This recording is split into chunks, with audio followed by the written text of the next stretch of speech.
Bab 514. Sekte Pedang. Bayangan merah berjalan sangat cepat, dan dalam sekejap mata, bayangan itu menghilang di ujung langit berbintang. Mileye tidak mengejarnya karena dia tidak bisa mengejar. Untuk master level ini, jika lawan tidak melawannya, dia tidak bisa berbuat apa-apa terhadap lawan. Mileye menyerah untuk membunuh master bayangan merah. Dia menatap kultivator pedang wanita di depannya. Dia harus mengatakan bahwa wanita ini mati penasaran. Melahap. Setelah dia menggunakan pedang penakluk jiwa sebagai pusat energi, dia bisa langsung melahap pedang yang lebih rendah dari pedang penakluk jiwa. Dan pedang-pedang wanita kultivator ini jelas tidak setinggi pedang penakluk jiwa. Mileye menyimpan cincin penyimpanan wanita ini, lalu menatap menara penjara alam yang berada tidak jauh di depannya. Saat ini pemilik menara penjara alam bergerak menjadi cahaya hitam dan terbang masuk ke tubuhnya. Mileye tidak bisa berkata-kata. Menara penjara alam ini tidak mau meninggalkannya sama sekali. Ini sudah tergantung padanya. Mileye menggelengkan kepalanya dan menghilang di tempat. Dan tidak lama setelah Mileye pergi, bayangan merah muncul di lapangan lagi. Melihat Mileye pergi di kejauhan, bayangan merah terdiam. Setelah waktu yang lama, bayangan merah berkata dengan lembut, "Kota Shenwu. Kota Shenwu." Mileye datang ke gerbang kota Shenwu, dia melihat ke udara. Di udara, dia melihat dua patung. Satu pria dan satu wanita. Wanita memegang tombak panjang dengan dikuncir panjang, sedangkan pria mengenakan baju biru dengan pedang di pinggangnya. Pedang itu agak akrab. Mileye merasa seperti dia telah melihat pedang ini di suatu tempat, dan pada saat ini, tekanan yang kuat tiba-tiba datang dari belakangnya. Mileye terkejut dan berbalik dengan cepat, tidak jauh di depannya. Seekor naga hitam menukik turun dari langit. Dan di atas naga itu, duduk seorang pria berbaju brokat. Raksasa hitam itu menukik seperti itu, tanpa niat untuk berhenti, dan Mileye juga tidak berniat menghindar. Saat itu, seorang pria parubaya tiba-tiba muncul di depan Mileye, dan pria parubaya itu meninju. Bang! Naga besar itu terpaksa berhenti di udara. Naga raksasa itu tiba-tiba menjadi marah, meraung pada pria parubaya itu, dan hendak menukik lagi, tetapi pada saat ini, pria berbaju brokat di atas naga raksasa itu tiba-tiba menepuk naga raksasa itu. Naga itu berhenti tiba-tiba, tetapi masih memelototi pria parubaya. Pria berbaju brokat terbang turun dari naga raksasa. Dia berjalan ke pria parubaya itu, dan berkata sambil tersenyum, "Aku tidak tahu mengapa Yang Mulia menembak aku." Pria parubaya itu memandang pria dengan brokat itu, "Ini kota Shenwu." Pria berpakaian brokat itu merentangkan tangannya dan berkata dengan polos, "Aku tidak melakukan apa-apa." Pria parubaya itu berjalan ke arah pria berbaju brokat dan berkata dengan lembut, "Demi ayahmu, aku akan memberimu nasihat, tetaplah rendah hati." Setelah mengatakan itu, dia berbalik dan pergi. Di belakang pria parubaya itu, pria berbaju brokat itu tertawa, "Rendah hati. Aku juga ingin rendah hati. Sayangnya, kekuatanku tidak memungkinkan." Mengatakan itu, dia memandang kota Shenwu. "Kota Shenwu, aku di sini, Brodin Singh, gemetarlah." Di samping, Mileye menggelengkan kepalanya, lalu berbalik dan berjalan menuju kota Shenwu. Pada saat ini, pria berpakaian brokat bernama Brodin Singh tiba-tiba muncul di depan Mileye, menatap Mileye. Sudut mulut Brodin Singh terangkat sedikit, "Barusan kamu tidak takut?" Mileye berpikir sejenak, lalu berkata, "Aku takut."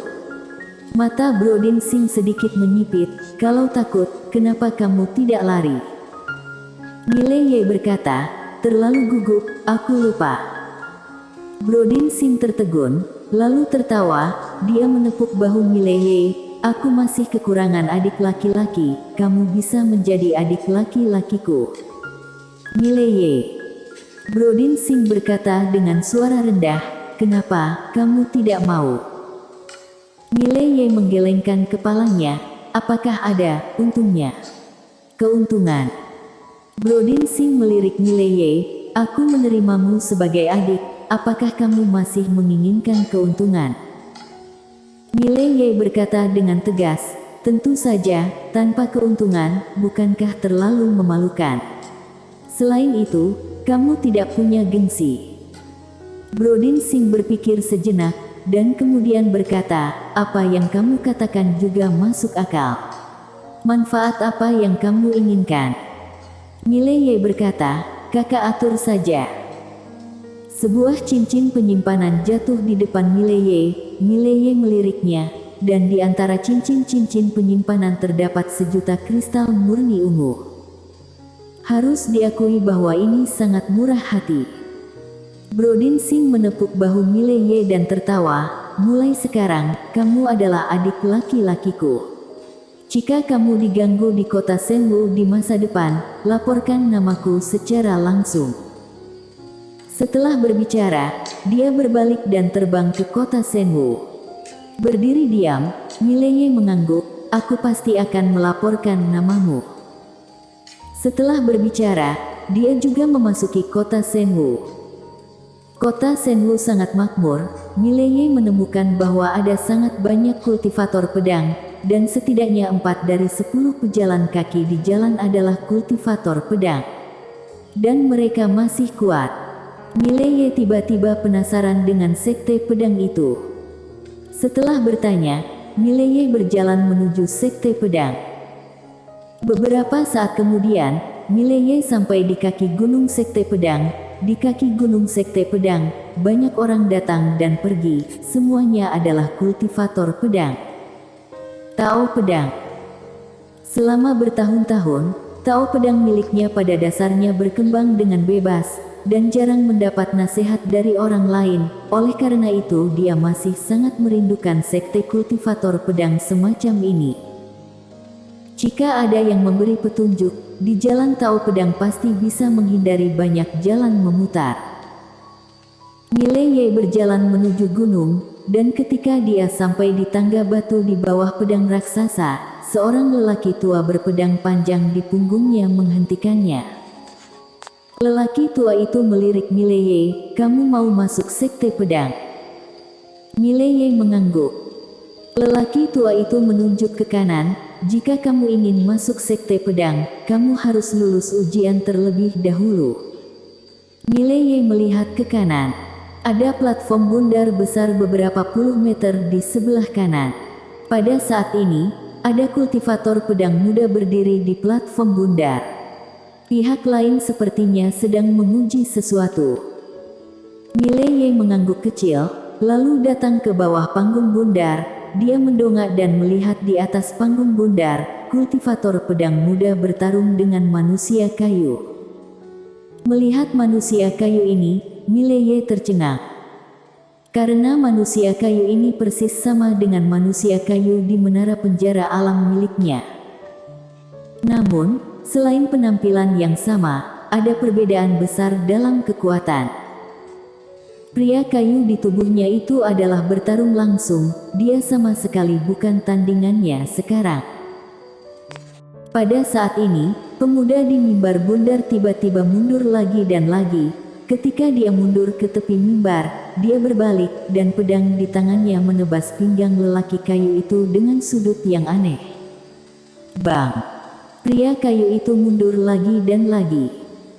Pada saat ini, seorang lelaki tua di atas panggung melirik pemuda muda itu, lulus.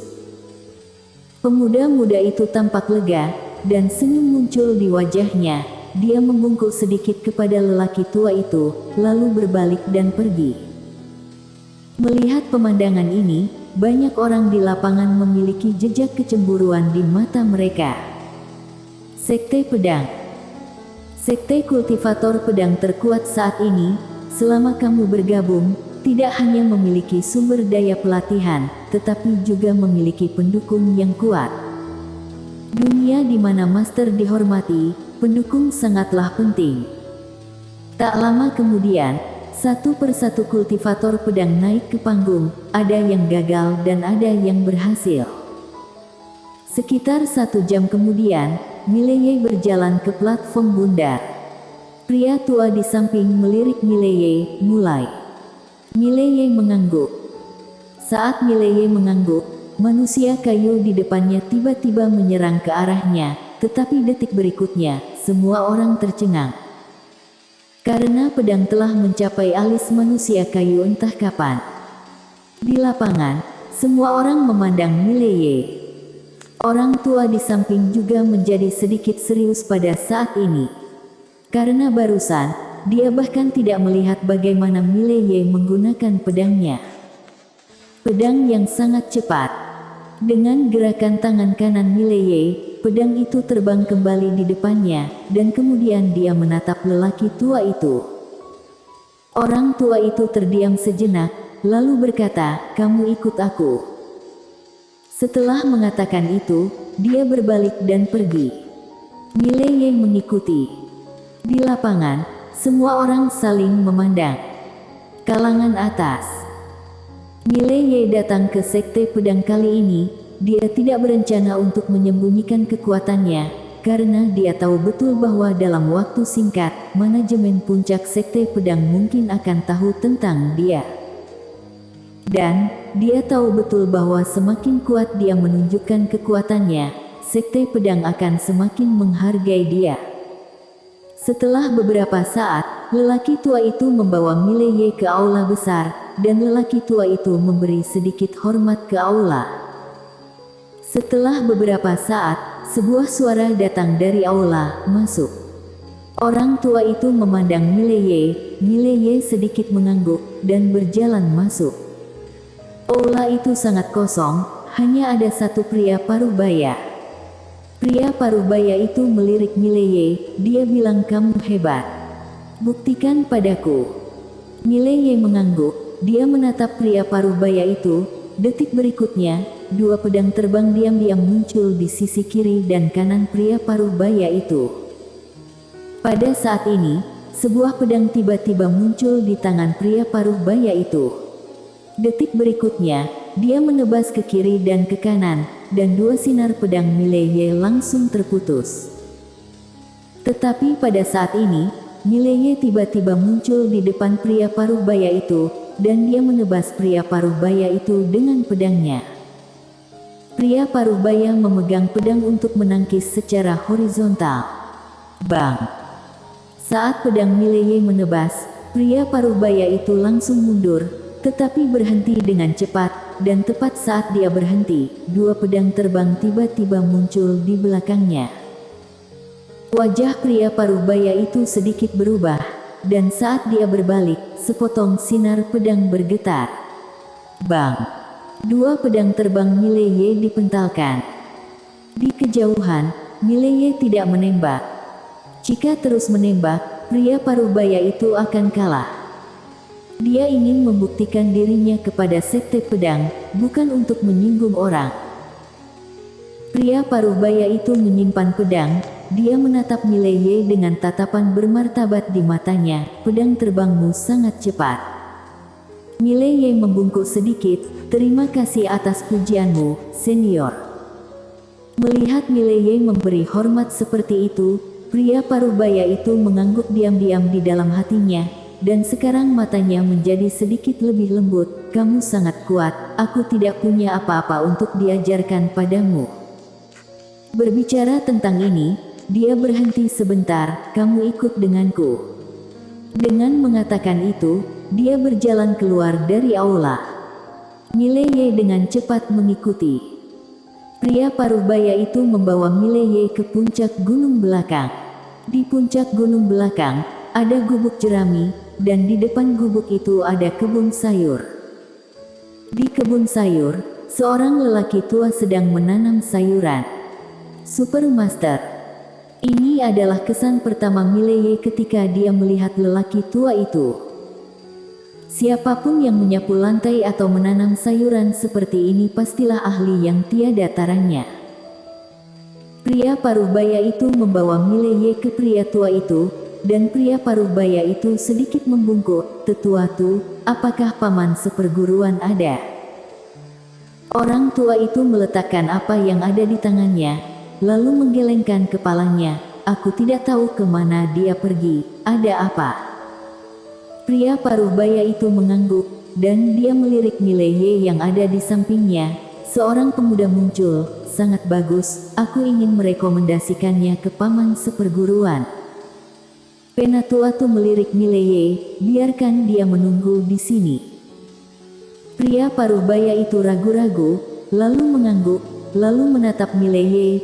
"Tunggu di sini, tahu pedang paman seperguruan tiada tandingannya. Jika kamu bisa berguru padanya, itu akan sangat bermanfaat bagi kemajuan tahu pedangmu." Mileye mengangguk, "Oke." Pria Parubaya itu berbalik dan pergi. Mileye berjalan ke tetua Tu. "Halo, senior." Tutua berkata dengan suara rendah, "Jangan menyanjungku, aku hanya petani sayur biasa." Mileye bersambung,